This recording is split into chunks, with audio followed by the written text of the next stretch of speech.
კარი გააღეთ. რატო არ შედი რადგან შედი. რაც არის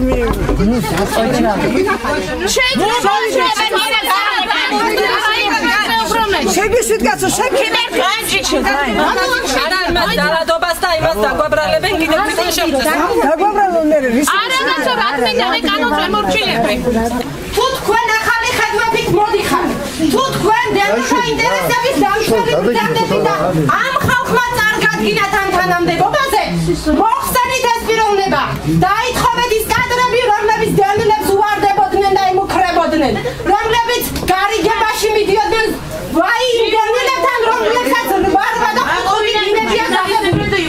როდესაც ხდებოდა გარიგება ფულის სანაცვლოდ. წარგენა არ მომხდარა ამ პიროვნების. დევნილებს არ შეხვედრია ეს პიროვნება.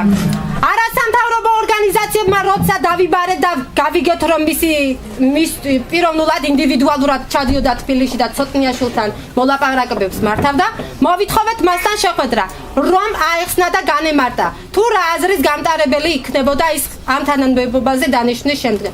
ჩვენი მოთხოვნაა, კი ბატონო, თუ ეს ადამიანი არის ყველაზე ღირსეული დევნილი, თუ ხაზგასმით ვამბობ, რომელიც დაიცავს დევნილთა ინტერესებს სამეგრელოში, მას და ახალი ხელისუფლების ხედვების გამზიარებელია და ახალი აზრებით მოდის, მაშინ ის კრიმინალური დაჯგუფება, რომელიც ჯერ კიდევ დარჩენილია სამმართველოში და გაანთავისუფლოს და გამოაცხადოს ვაკანსია თანამდებობებზე. კრიმინალებში ელერჯია იგულისხმება, რომელსაც არანაკლები ბრალი მიუძღვის, ვიდრე მიქავას. ისინი გარიგებებში მიდიოდნენ, სწორედ დევნილები დღეს აცხადებენ, რომ ზოგერთმა დევნილმა 8 ბინა და 3 ბინა მიიღო.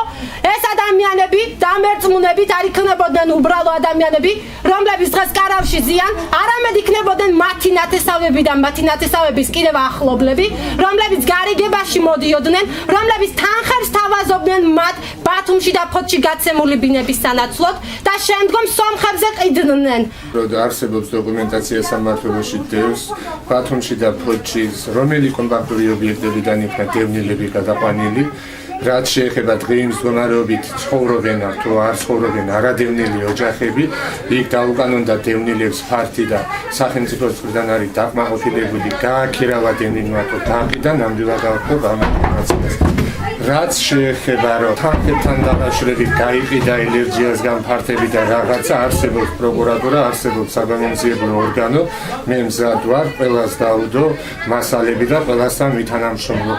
ყველას შევხვდი, ყველას გავესაუბრე და გაგებით მიიღო და ჩემი აზრით ეს ადამიანების შესწომაში არიან შეყვანილი, გავგებრობა საფრანგელი, მე დღეს ვინც იყო იმათაც შევხვდები, იმათაც გავესაუბრები და მე მგონი პრობლემა არ არის. კონკრეტული ფაქტები მე არ მაქვს თუ აქვს მოგვაწოდონ და მე კი არა მიაწოდონ სამართალდამცავ ორგანოებს თუ სისხლის სამართლის დამნაშავეები არიან ეს ადამიანები, რაც შეეხება საკადრო ცვლილებებს არ არის გამორიცხული რომ მოხდეს, მაგრამ მე თანამშრომლებს გუშინ შევხვდი, გუშინ გავიცანი და რამდენიმე დღე დამჭირდება იმის გასაკვებად, ვინ გააგრძელებს მუშაობას, ვინ შეძლებს და ვინ ვერ შეძლებს.